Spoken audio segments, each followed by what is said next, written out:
আসসালামু আলাইকুম, আশা করি সবাই ভালো আছেন। আজকের লাস্ট রোজার দিন, কালকের কোম্পানি ছুটি দিয়ে দিয়েছিল, এই জন্য আজকের বাসায় আসলাম।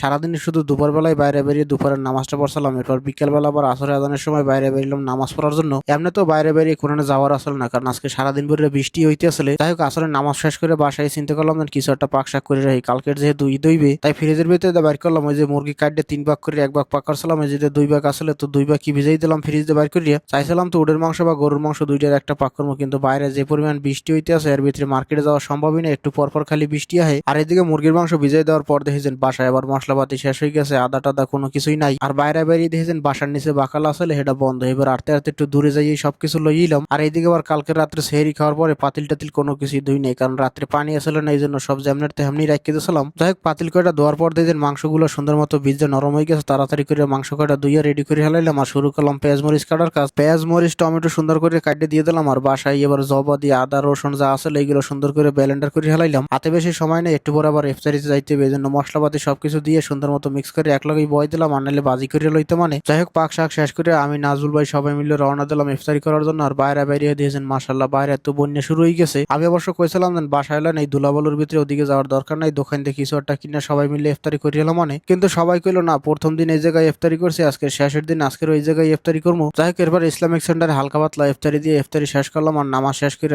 বই পড়লাম আবার খেপসা খাইতে। যাই হোক, আলহামদুলিল্লাহ কই আজকে লাস্ট ইফতারি শেষ করলাম। আর বিড়ালের জন্য আজকে একটু খাবার বেশি করে গুছগাছ করে লইলাম। এইদিকে আনোয়ার ভাই দিয়ে বিলের খাবার দিতে স্যার কইতে আছে, এই কয়দিন তো ফ্রি পাইছিলাম থেকে খাওয়াইছি, কিনে খাওয়াই না তো আমার দ্বারা সম্ভব না, আমার জন্য দোয়া করিস। যাই হোক, এবার বাসায় কিছুক্ষণ সময় রেস্ট করার পরে এশারে আজান দিল আর নামাজ পড়ে আইয়ে কিছুক্ষণ সময় ঘুমাইলাম। 3:30 বাজে ঘুমের তো উঠে চলে এলাম কিচেন রুমে দুধ টুত লইয়ে, কারণ সেমাই নাস্তা সবকিছু পাক শাক করতে হবে, বাসার সবাই ঘুমাইতে আছে। আমিও যদি ঘুমাই তাহলে সেমাই টামাই আর রান্ধা হবে না, কারণ ফজরে আজানের পর সময় থাকবে না, একদম সীমিত সময় দিয়েছে। ঈদের নামাজ শুরু হবে 6টা 20-এ, তাই 3:30টার দিকে ঘুমের তো উঠে প্রথমে দুধ গরম দিলাম, এরপর ভিতরে মশলাপাতি যা যা দেওয়া লাগে এলাচ টেলাচ সবকিছু দিয়ে সুন্দর মতো রেডি করে হেলাইলাম। এরপর সেমাই দিয়ে একটু লাড়া দিয়ে উপরে কয়েকটা কিশমিশ দিয়ে দিলাম, রেডি হয়ে গেল একদম ঈদের সেমাই। এর ভিতরে দেখি 4:30টার মতো বাজে গেছে, তাড়াতাড়ি করে গোসল দিয়ে রেডি হয়ে গেলাম ফজরের নামাজ পড়ার জন্য। সবাই প্ল্যান হলো যে নামাজ পড়ে বাসায় আর হইবে না, ওই জায়গায় দেখলো ঈদের নামাজ পড়ার জন্য যাইবে। বাসায় দিয়ে সবাই নাস্তা পানি খাইয়ে রেডি হয়ে গেছে। আমি কই বইয়ে থেকে লাভ নাই, আমি একলগে খাইয়ে লইয়ে যাই, কারণ এরপর আর বাসায় হওয়ার দরকার নেই, ফজরের নামাজ পড়ার পরে একলগে মসজিদে যাবো অনেক। যাই হোক, নাস্তা টাস্তা খাইয়ে সুন্দর মতো চলে এলাম ফজরের নামাজ পড়ার জন্য। আর নামাজ কালাম শেষ করে রওনা দিলাম মসজিদে যাওয়ার জন্য ঈদের নামাজ পড়ার লিগে। আমাকে সাথে ঈদের নামাজ পড়াইতে পড়াইতে 8টা 9টার মতো বাজে যায়, কোনো সময় এর বেশি সময় লাগে যায়, কিন্তু এই জায়গায় সকাল সকাল ঈদের নামাজ শেষ হয়ে যায় 6টা 6:30টার ভিতরেই। যাই হোক, তারপর আমরা আটতে আটতে চলে এলাম মসজিদে। আর আওয়ার পর দেখছেন মাশাল্লাহ মসজিদের ভিতরে খালি আমরা কয়জনই আছি। যাই হোক, এবার আমরা সবাই মিলে বইয়ে বইয়ে অপেক্ষা করতেছিলাম। আর কিছুক্ষণ পর দেখছেন লোকজন অল্প অল্প করে আওয়াজ শুরু করছে, এর ভিতরে হুজুর আইয়ে প্রথমে নামাজ পড়াই হেলাইলো। আর ঈদের নামাজের শেষে খুতবা মোনাজাত শেষ করে রওনা দিলাম বাসার দিকে। যাই হোক, আমার পক্ষ থেকে আপনাদের সবার জন্য অনেক অনেক ঈদের শুভেচ্ছা, সবাইকে ঈদ মুবারক।